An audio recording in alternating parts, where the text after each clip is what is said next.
It's like a plain black coffee turning into a latte and then just giving up and turning into milk. How delightfully sickening. But oh well, we were there at the start with the original characters and sketches. Like the two old guys who look like Don King and Uncle Remus. Excuse me, guys, could you keep it down a little bit? Cleveland, did you hear what that man said to us? He must be the president of the audience or something. Or the Good Burger Kid, who seemed to encompass all the Teenage Mutant Ninja Turtles in just one voice. Welcome to Good Burger, home of the Good Burger. Can I take your order? Or how about Cheese Police, the foreign guy, or Ear Boy.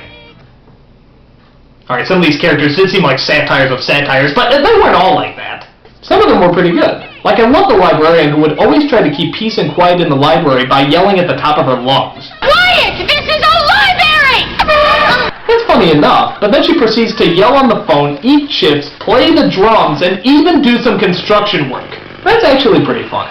I also like learning French with Pierre, where he taught you phrases that made you sound like you have no idea how to speak French. C'est vous poulet, vous foyez la pizza de monnaie. Plus, you have to give him credit on the best Ross Perot impression ever done in the history of comedy, performed by a little girl with rubber ears. You let me finish. Am I eucalyptus tree or can I finish? Right on the crooked prosthetic nose. I got $4 billion, so listen up. Wow, right down to the fact that he thinks he actually has money. How delightfully perceptive.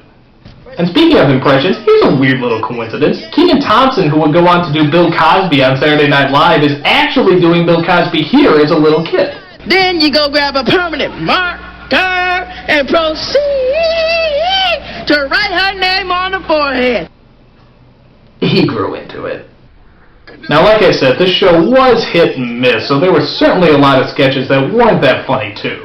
Like, I never thought the Vital Information sketch was funny, but obviously the writers thought it was, because they used it all the friggin' time. If you're standing in a line, it's rude to keep turning to the person behind you and saying, I'm in front of you, I'm still in front of you, I am! Here's another one. When writing a sketch, don't assume that things are funny because you scream it, because it's not. If little Miss Muffet sits on your tuffet, say, hey, Miss Muffet, get your butt off my tuffet! Can you believe those silly writers thinking something is funny simply because you scream it? Screaming in every other sentence is not funny. It is loud and annoying. And anyone who does it should be shot, unshot, and given a bag of money. How about some lounge music? Yeah, that's nice. Some sketches were stupid, but we still found them funny. Like how about the old man who would scream out the window just telling things to shut up? Stop it! Stop it! I'm so screaming! Stop it, you birded birds! I'm so screaming! I say stop! And then out of nowhere, whatever he was yelling at would suddenly attack him. That's so stupid, but for some reason it always made me laugh. A lot of the show was like that. For all its problems, all that certainly knew how to keep us entertained and always keep us coming back. Now, I stopped watching Snick around this point, but there's two other shows I gotta talk about simply because everybody says I gotta talk about them. One of the shows was Kablam, kind of like a cartoon sketch show that used a variety of different animation. Now the problem is I couldn't really find any full episodes. All I could find is a series of sketches called Action League, which kind of looks like my G.I. Joes beating up some Barbies, and another series of sketches called Prometheus and Bob, which is about an alien who's trying to teach a caveman how to evolve, but the caveman never catches on. Both of these sketches are funny, I guess, but like I said, I couldn't find anything else, so that's about all I can really talk about. The other show is called Kenan and Kel, based off of the two most popular actors off of All That. From what I can tell, it's about... Holy shit, is that Coolio? How the fuck did I get Coolio? I mean, seriously, this is the guy who said Gangsta's Paradise was too serious to be parodied, and then he's doing the opening of a kid show? How the hell does that work? Yeah, well, you know, I was hesitant at first, but then I started watching the show All That, and I saw these boys really knew what it was like to suffer. Because Lord knows I suffered through a lot of them Good Burger sketches, and they know all about pain, boy. They know all about pain. Represent. So I took a look at a special TV movie they made called Two Heads Are Better Than None, which is about Kenan's family going on vacation as his best friend Kel tags along. And from what I could gather, it wasn't that bad. It was kind of hit and miss like All That though. Like when they want to sit around a campfire and tell ghost stories. When the bread popped out of the toaster, no one knew what to put on it. He said let's tell ghost stories, not toast stories. Hey, as long as there's no Midnight Society involved, I don't care what shitty jokes they tell. Their comedy is pretty customary. Kenan is the cynical smart one, while Kel is the energetic dumb one. Yeah, I haven't seen that before. 11 bottles of orange sorted on the wall. What, that's it? You just gonna stop at 11? You mean we had to sit through 1 million bottles of hard soda on the wall, and you just gonna stop at 11? You're not even gonna finish? Yeah, I'm tired of that song. Also, what is up with Keenan's hair in this? He looks like one of those Black Cabbage Patch Kids. What, was that just the style then? Oh, look.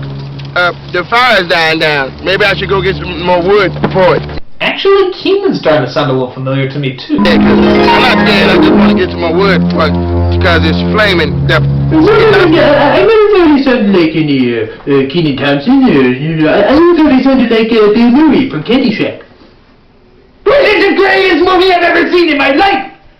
Well, even though it wasn't really anything new, I guess Keenan and Kel was harmless enough. I mean, where else can you see people dancing to a ludicrous song being performed by a piano-playing monkey? Well, okay, that one episode of The View, but I don't think that counts. So that's about all I gotta say about Snick. It was fun, goofy, and an enjoyable way to spend your Saturday night before you discover booze and how to break the law. Sorry I couldn't be more detailed, but most of the shows I already went over in the last 2 episodes, and everything else I was too old for. But hey, next week we're going to be tackling my favorite Nickelodeon subject, Nickelodeon game shows. That's right, we're going to be going over all your favorites, like Guts. Oh, we couldn't find any good videos for Guts? Well, okay, we'll be going over other shows like Wild and Crazy Kids. Oh, no good quality videos for that either? Okay, well, what game shows do we have? Double Dare? That's it? I already did Double Dare, you miserable pile of sploons! I can't do it again! Great, so I have no high-quality videos to do the Nickelodeon game shows with. That's just wonderful. How am I supposed to end Nickelodeon month? I can't just stop in the middle. Come on, give me something, anything. I'll take the worst thing that Nickelodeon has ever produced. The absolute worst. Anything. I don't care how bad it is. The horrible, terrifying thing that Nickelodeon has ever unleashed.